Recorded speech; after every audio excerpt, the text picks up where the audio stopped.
Venom, Black Metal, the album from 1982. This is the band from England that basically started the black metal rock and roll revolution. Yeah, and the guys that for sure came up with the name death metal, black metal, sorry.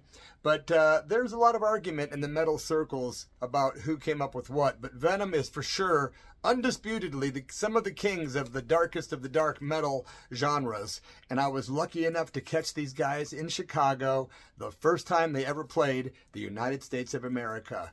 Yeah, it was at the Aragon Ballroom. And it was on April the 5th, 1985. They called this the World Possession Tour, or sometimes I heard it was called the Ultimate Revenge Tour also, so I don't know, it was one of the other, man. But this was one hell of a tour. Let me tell you something, Venom were a heavy, heavy band, man, and when we discovered Venom, it was this album that really knocked our socks off. And then we went back to 1981 and got the Welcome to Hell album, but this one, whew, it is one offensive, crazy, heavy, dark, dirty record. You know, there's a big difference between punk rock and the metal worlds in that punk rock delivers more of a reality trip and it comes right back and reflects the street and the heart, you know, in a more real way. Whereas some of the metal stuff, it'll help you with an escape and they'll paint an escapism route for you with a fantasy land that they kind of create. And these guys, Venom, wow. Yeah, they were heavy, man. And this tour that I'm going to tell you about featured 3 of the heaviest bands in metal. As a matter of fact, this tour was ranked #1 in Decibel magazine's top 100 metal tours of all time. And I'm talking about Venom with Slayer and Exodus. Yeah, it was really heavy, man. The place was packed. The Aragon Ballroom is one of the more unique and really beautiful venues in Chicago. It's a very historic venue with the ceiling, of course. The decor is truly one of a kind. You have to kind of go there to know. And of course, I have gone there many times and ingested many of psychedelic, and woo, the place is wild. But on this particular occasion, there was nothing ingested except maybe a little herb, if you know what I mean. Yeah, this was a very intense show. Let me tell you something. On this particular tour, there was a lot of crazy stuff going on in between the bands. Slayer was still kind of in awe of the band Venom, like again, who had not toured yet. And what happened was there's 3 guys in Venom. A guy named Kronos, that's the vocalist and bass player. There's a guy named Abaddon on drums and Mantis on the guitar. This was the very first show that Mantis actually joined Venom for this tour because he had chickenpox and some other kind of weird disease thing he popped up with right before the tour started. So they had the guy from Fist and another metal band that I kind of forget who the hell it was that stepped in to learn the guitar parts so they could go on tour and get this tour underway, in which started out with tour buses and all that. And I guess as it went on, they ended up in cars and you know, trucks to carry their gear because the money situation wasn't real good. I don't know if that's totally true, but I do know that what is true is I got to go on YouTube and hear the entire show from that night. I found the show and it brought back a lot of memories, man. It was a crazy show. I went there with my friend Kevin Brashear, and I remember him driving there with me, and it was a really fun road trip to Chicago from Peoria, Illinois. Of course, we did get there just in time to see all the bands. The place was completely packed, and let me tell you, this show was massively packed full of slam dancing and moshing, aka thrashing. It was intensely off the hook. A really crazy show it was, for sure. To start off with, though, I did get the original set list from all the bands. So here's what Exodus came out with. Exodus opened the show with Bonded by Blood. Talk about opening with something freaking heavy. Then they went into the song Exodus, and then there were none. God, I love that song title. Just think of that one. And then there were none. It just paints a picture of like total just nihilism and destruction. And then a song called No Love. Then they went into Metal Command, Deliver Us to Evil, Piranha, guitar solo next, and that was a good one, by the way, and Strike of the Beast. Exodus was no easy band to follow, I assure you. Those guys played with a ferocity that was pretty intense. Really intense, you know what I'm saying? I think did they do the Wall of Death that night? I think they did, as a matter of fact, but I can't remember if they even had that going at that point or not. I could be wrong. So if you were at that show, leave me a little note in the description. Was there a Wall of Death where they had the people that would separate and then they would run together and, you know, kind of collide? It was very intense every time you would see that happen. I don't recall if that happened at this show, to be honest. Next up was Slayer. I had seen Slayer once previously when they put out their original 12-inch EP, not the album, but they played Chicago at the Metro, Cabaret Metro. God, it was 1983, 1984. Killer show. I was like this close to the guys, like right here. And watching those guys perform was pretty much mind-blowing, especially watching the opening act, E-Trope. Remember those guys? I've got some E-Trope stories. But yeah, Slayer was killer. They came out and did Hell Awaits, so they weren't no joke. A lot of people said after this tour was over that Slayer stole the show, that they were the best band. But I think I was more impressed with Venom, although the bands all kicked ass. So after Hell Awaits, they did a little love song called Necrophiliac. Captor of Sin was next, followed by Black Magic, At Dawn They Sleep, Die by the Sword, actually switch that around, Praise of Death, The Antichrist, and Chemical Warfare.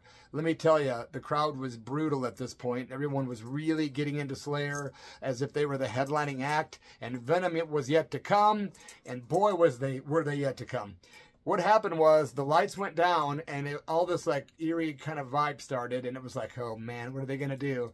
You know, they had some pyro and they had some cool lighting, but all of a sudden, a really creepy, almost diabolical voice came over the PA and said, "Ladies and gentlemen, from the very depths of hell itself, Venom," or something like that, very close to that.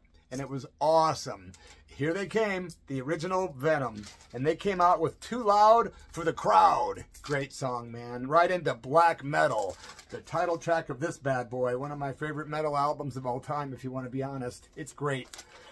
They went into Die Hard next. And then the song Nightmare. What a good one, man. Countess Bathory, which is one of their best songs about the old famous Countess Elizabeth Bathory. You have to look her up in history. She's a crazy one. The Seven Gates of Hell was next. And, of course, Mantis. There was a bass solo that would happen with Kronos after they did the Seven Gates of Hell. And that bass solo was 3.5 minutes long. And it was awesome. Sloppy, great, thunderous noise. Then they went into the song Power Drive, into In Nomine Satanas. Then they went into Welcome to Hell, the title track of the first album, man. Love that album.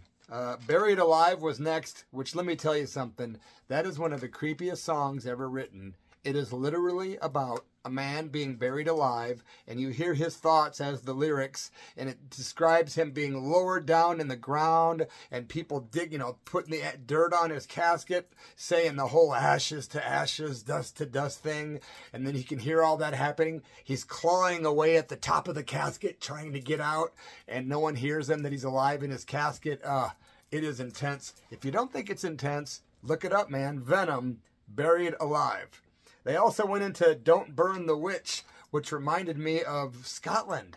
Everywhere I went in Scotland, down in the old area of downtown Edinburgh, it was like, back in the day, a witch was burned in this spot. And then you see another little sign, back in the day, a witch was burned here. It's like, God, where didn't they burn a witch there?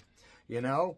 Next was the song Warhead. And I remember Kronos saying vividly, he said, "The only thing that'll keep us coming back to Chicago is one thing. You know what that is?" And people were like sitting there. He goes, "A warhead."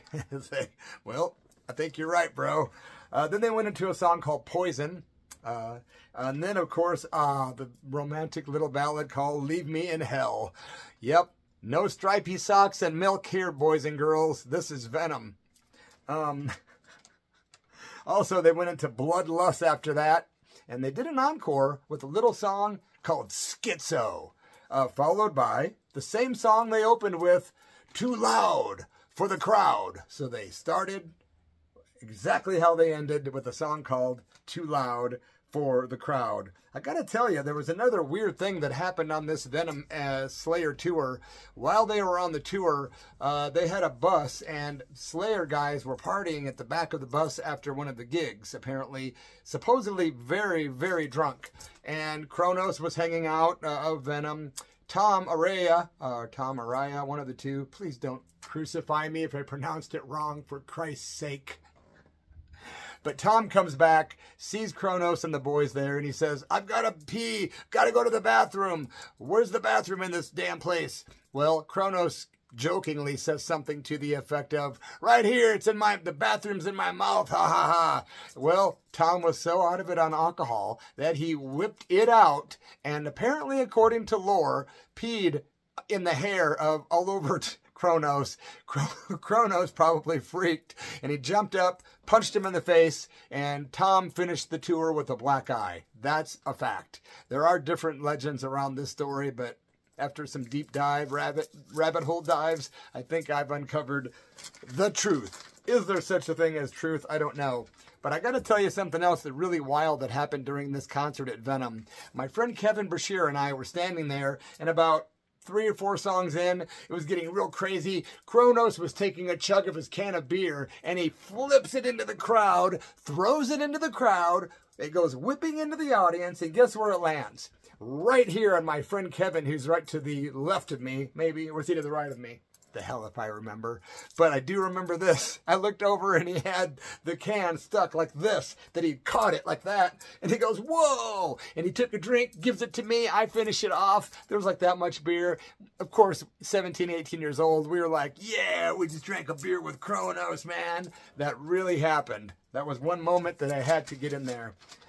So yeah, that was a really crazy show.